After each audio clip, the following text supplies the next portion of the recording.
Kick off होता है TCS के नतीजों से। टीसीएस के नतीजे आज बाजार बंद होने के बाद आएंगे और टीसीएस के साथ साथ आईटी सेक्टर का एक और दिग्गज, हालांकि साइज में टीसीएस से काफ़ी छोटा है, लेकिन एचसीएल टेक, उस पर भी नजर रहेगी। और तो अनुमान क्या है टीसीएस के नतीजों को लेकर, कौन से आंकड़े अहम होंगे और आंकड़े अहम होंगे या कंपनियों की कमेंट्री अहम होगी, ये जानना बहुत क्रूशियल है। और ये बताने के लिए हमारी सहयोगी अनीशा जुड़ गई हैं। अनीशा बताइए, नजर कहां पर होगी, क्या फोकस में होगा?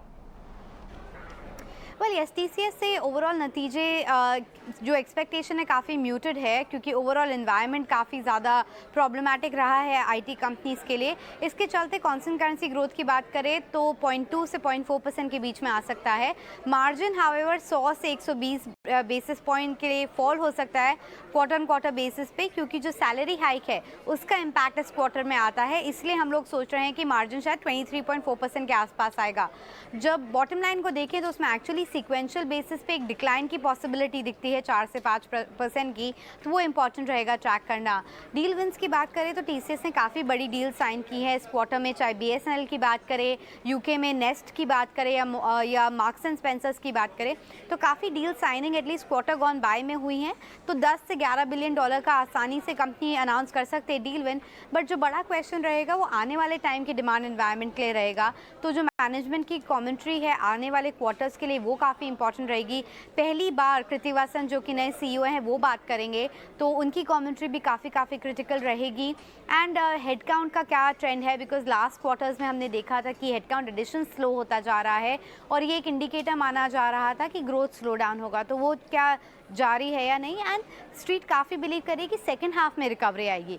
क्या मैनेजमेंट भी यही मान के चल रहा है? ओवरऑल ईयर का आउटलुक क्या रहेगा, ये सब इंपॉर्टेंट रहेगा टीसीएस के लिए ट्रैक करना। ठीक है, तो सैलरी बढ़ने से मार्जिन में थोड़ा सा हम प्रेशर देखेंगे। हालांकि इस बार उम्मीद हम शायद करके चल रहे थे कि थोड़ी सी इंप्रूव तो हो, क्योंकि मार्जिन एक थोड़ा सा वो एरिया रहा आईटी कंपनीज के लिए जहां से थोड़े से दर्द निकल के आए हैं। हालांकि डील विल पे नजर होगी, लेकिन कृतिवासन जो कि नए सीईओ हैं, उनकी कमेंट्री काफ़ी अहम होगी कि यहाँ से कंपनी को किस तरह से ड्राइव करते हैं, किस ट्रेजेक्टरी पर वो लेके जाते हैं। लेकिन टीसीएस हम देखने के नतीजों से पहले आज एक दायरे में ही ट्रेड कर रहा है।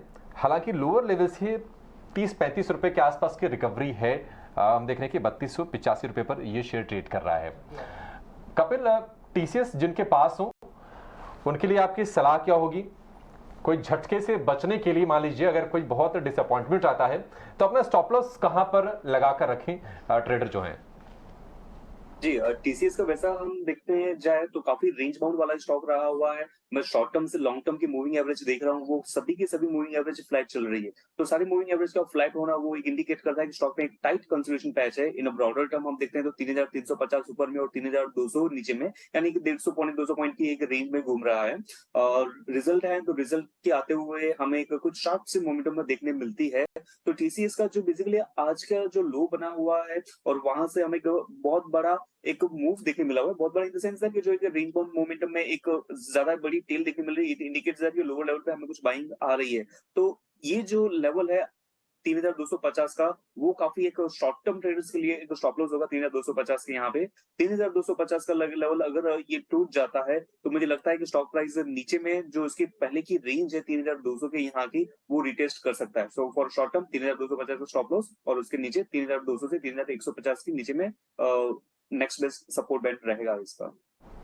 ठीक है, तो 3200 वो एक स्तर है जो कि आपको ध्यान में रखना है। ये एक अहम सपोर्ट काम कर सकता है टीसीएस के लिए, और अगर ये सपोर्ट ब्रेक होता है तो और